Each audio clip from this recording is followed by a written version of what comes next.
ፈተና እንዳይገጥማቸው እፈራለሁ። ምክንያቱም ሄርሜላ በጣም አደገኛ ነገር ልታደርጋቸው ትችላለች። ያፈቀረና ያበደ ሰው አንድ ነው ይባላልና ሄርሜላ በጣም እንደምታፈቅረው ታውቃላችሁ ቤተሰቦች። ሄርሜላ ነገሮችን እንዲህ በቀላሉ ታልፈዋለች ብዬ አላምንም። የአብርሃምና የሩታን ፍቅር መመለሱን አይታ ለሄርሜላ ደስታ ሊሆን አይችልም። ሄርሜላን በጣም በከባዱ ጠነቀቋት ይገባል ባይ ነኝ። ካልሆነ ግን ነገሮችን ልታዘበራርቅ ትችላለች። ሩታ በሩን ስትከፍተው ሄርሜላ ምን ያህል እንደምትናደድ መገመት አይከብዳችሁም። ምክንያቱም ሄርሜላም ያልጠበቀችው ነገር ነው። ሩታ የአብርሽ ክፍል ውስጥ እንዳለች ልትገምት ራሱ አትችልም። ልክ በሩ እንደተከፈተ በጣም ነው የገረማት። የበሩን ቁጥር ራሱ እያየች ነበረ፣ የክፍሉ ማለት ነው ወደ ላይ። ይሄ ማለት ምን ያህል ስሜቷ እንደተነካ ነው የሚያሳየው የሄርሜላ። በዚህ አካሄድ ሄርሜላ ለአብርሃምና ለሩታ ነገሮች ጥሩ ይሆናሉ ብዬ አላምንም። ምክንያቱም ቤተሰብ የተናደደ ሰው የሚያደርገውን አያውቅም።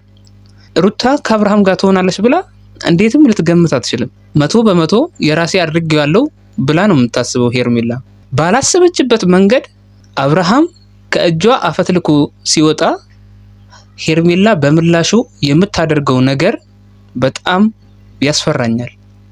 ያውን የምታዩት ፎቶ ሄርሜላ የአብርሃምንና የሩታን ልጅ ይዛ እንደጠፋች የሚወራ ወሬ አለ።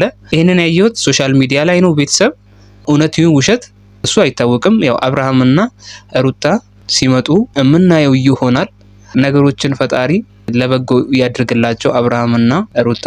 ውድና የተከበራችሁ የግሬስ ፋሚሊ፣ የሰው ጭንቀት የሚያስጨንቃችሁ፣ የሰው ደስታ የሚያስደስታችሁ ውድ የሀገሬ ልጆች እንዴት ናችሁ? እኔ ጋር ሁሉ ሰላም። ሩታ ዙሩን እያከረረችው ትገኛለች። ሄርሜላና እንዲሁም አብርሽ ጓደኞች እያበዱ ነው በሩታ ተግባር።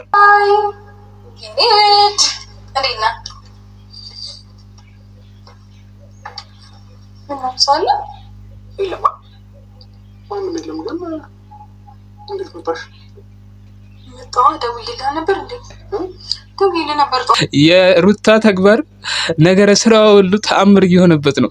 በቃ ምንም ሊገመት የማይችል ነገር እያደረገች ስለሆነ ማለት ነው።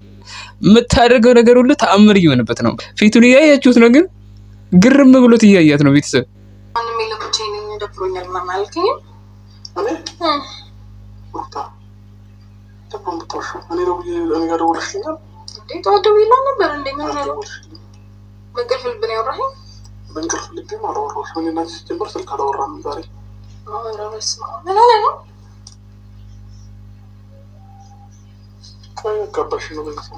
ሁሉንም ነገር ረስታው ሁሉንም ነገር ወደኋላ ትታው አብርሃምን ወደ ራሱ እንዲመለስ ትልቅ ጥረት እያደረገች ነው የምትገኘው።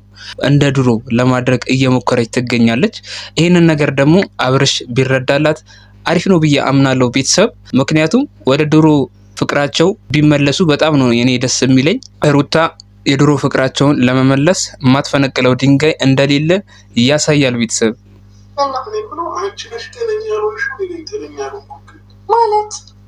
ሁሉ ነገር ግራ እንደገባው የምታውቁት ቤተሰብ በዚህ አነጋገሩ ነው። ካሁን በፊት ራሷን ለማስከበር ሩታ ብዙ ነገር አድርጋለች። ከሄርሜላ ጋር ያለውን ቀረቤታ እንዲቀንስ አኩርፋው ነበረ። ግን የኔ ማኩረፍ አብርሃምን ይመልሰዋል ብላ ነበረ የምታስበው ሩታ ማለት ነው። ግን የሩታ ማኩረፍ አብርሃምን ሊመልሰው እንዳልቻለ ወዲያው ስለተረዳች አካሄዷን መቀየር እንዳለባት ተረድታለች። ምክንያቱም ብልጥ ሴት ስለሆነች ማለት ነው ሩታ።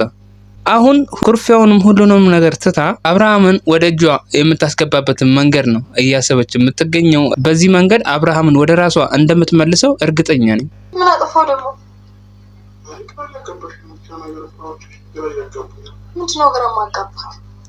ምን ግራ የሚያጋባ ነገር እኮ አላደረኩም።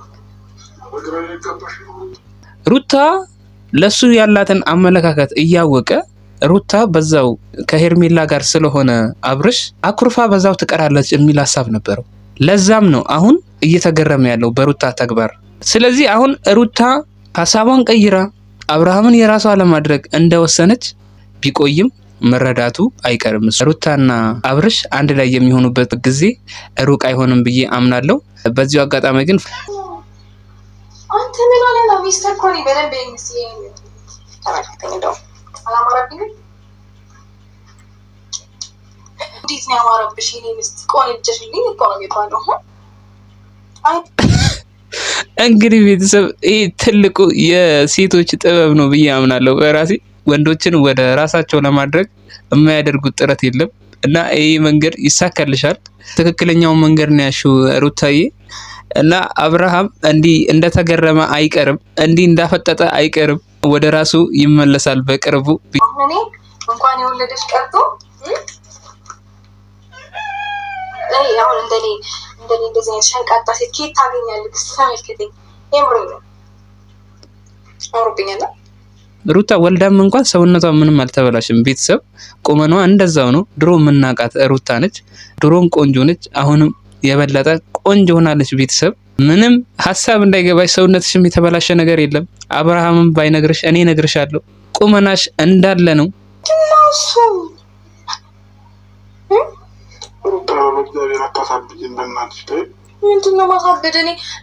የጥሞና ጊዜ እንደሚያስፈልግህ ግልጽ ነው እና ሩታዬ የጥሞና ጊዜ ስለሚያስፈልገው ጸበል ብትወስጂውና ወደ ራሱ ቢመለስ የተሻለ ነው ብዬ አምናለሁ። እንግዲህ የዛሬው ቪዲዮ ይህን ይመስላል። በሌላ ቪዲዮ እንገናኛለን። ቻው።